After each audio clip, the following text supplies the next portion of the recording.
Hi hello welcome to my channel. వ్యవసాయ భూముల్లో ట్రాన్స్ఫార్మర్లు మరియు విద్యుత్ స్తంభాలు ఉన్న రైతులకు కేంద్ర ప్రభుత్వం గుడ్ న్యూస్ అయితే చెప్పింది.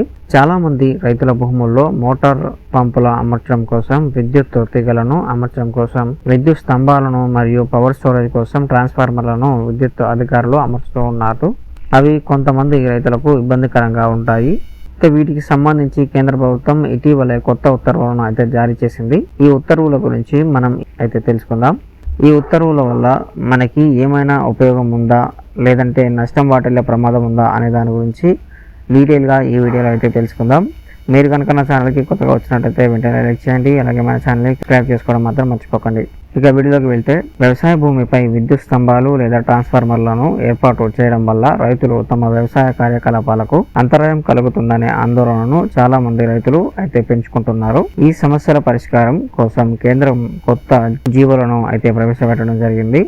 కేంద్ర ప్రభుత్వం తీసుకొచ్చిన ఈ కొత్త ఉత్తర్వుల వల్ల కొంత ఉపయోగం ఉందనే చెప్పాలి. అదేంటంటే, ఎవరైతే తమ వ్యవసాయ భూమిలో ట్రాన్స్ఫార్మర్లు కానీ లేదంటే విద్యుత్ స్తంభాలు కానీ ఉంటాయో వారికి కేంద్రం నుంచి కొంత ప్రయోజనం కలిగే విధంగా అయితే ఈ ఉత్తర్వులు జారీ చేసింది. స్తంభాలు లేదా డీపీలను ఏర్పరచుకున్న రైతులకు 5,000 నుంచి 10,000 రూపాయల చొప్పున సంబంధిత విద్యుత్ కాంట్రాక్టర్లు ఇవ్వడం జరుగుతుంది. అంటే విద్యుత్ స్తంభాలని కానీ ట్రాన్స్ఫార్మర్లను కానీ మీ భూమిలో వేసినందుకు గాను వాళ్ళు మీకు అద్దె అనేది చెల్లించడం జరుగుతుంది. ఇది ఈ విద్యుత్ చట్టం 2023 ప్రకారం రైతులు తమ వ్యవసాయ భూమిలో ఎలక్ట్రిక్ స్తంభాలను ఏర్పాటు చేస్తే ప్రయోజనాలను పొందేందుకు అర్హులనైతే తెలియజేస్తోంది. ఈ ప్రయోజనాలను పొందేందుకు రైతులు రాతపూర్వక దరఖాస్తును సమర్పించాల్సి ఉంటుందని, దానిని సమర్పించిన 30 రోజుల్లోపు ఆమోదించబడుతుందని, అనంతరం పోల్ రకం మరియు దాని శక్తి సామర్థ్యాల ఆధారంగా ఆర్థిక సాయం అందించడం జరుగుతుందని అయితే తెలిపింది. ఆర్థిక పరిహారం తీసుకున్నట్లయితే భూమిలో విద్యుత్ స్తంభాలు ఉన్న రైతులకు వారానికి రూపాయల పరిహారం అందడం జరుగుతుంది.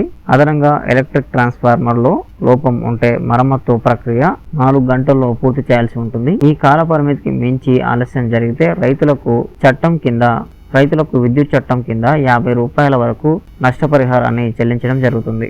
విద్యుత్ ప్రయోజనాలు చూసుకున్నట్టయితే రైతులకు డిపి మరియు పిఎల్తో పాటు 2,000 నుండి 5,000 యూనిట్ల వరకు విద్యుత్ ప్రయోజనాలను కూడా అందుతాయి. ఇంకా విద్యుత్ సంస్థకు నిరాక్షేపణ సర్టిఫికేట్ అంటే ఎన్ఓసి జారీ చేస్తే కంపెనీ మరియు రైతుల మధ్య భూమి లీజు ఒప్పందం ఏర్పడుతుంది. ఈ ఒప్పందం తర్వాత రైతులు ఈ 2,000 నుంచి 5,000 వరకు ఆర్థిక సాయం పొందేందుకు అర్హులన్నమాట. కొత్త విద్యుత్ కనెక్షన్లు చూసుకున్నట్టయితే నివాస లేదా వ్యవసాయ అవసరాల కోసం న్యూ ఎలక్ట్రికల్ కనెక్షన్స్ను కోరుకునే వారికి సంబంధించి కంపెనీ నిర్వహణ ఖర్చులను భరిస్తుంది. చట్టం ప్రకారం ఈ ఖర్చులు 1,500 నుంచి 5,000 వరకు ఉంటాయి. అందువల్ల వారి ఆస్తిపై విద్యుత్ స్తంభాలు ఉన్న భూమి యజమానులకు సకాలంలో చర్యలు తీసుకోవడం ద్వారా ఈ ప్రయోజనాలను పొందవచ్చు. ముగింపులో, వ్యవసాయ భూమిపై విద్యుత్ స్తంభాలు ఉండటం వల్ల మొదట్లో ఆందోళన తలెత్తవచ్చు.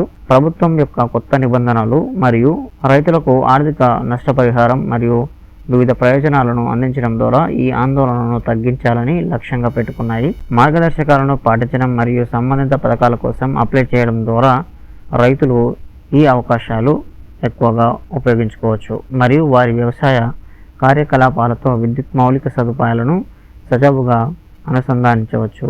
కేఈపీ ద్వారా అప్లై చేసుకొని రైతులు అయితే ఈ ప్రయోజనాలను పొందే అవకాశం ఉంటుంది. ఒకవేళ కేఈపీ ద్వారా అప్లై చేసుకొని ఎన్ఓసి కనుక రైతులు జారీ చేయకపోతే ఈ అవకాశాన్ని కోల్పోయే అవకాశం ఉంటుంది. సో ఇది ఫ్రెండ్స్, ఈరోజు వీడియో మీకు నచ్చినట్లయితే లైక్ చేయండి, అలాగే మన ఛానల్కి సబ్స్క్రైబ్ అవ్వండి. Thank you friends.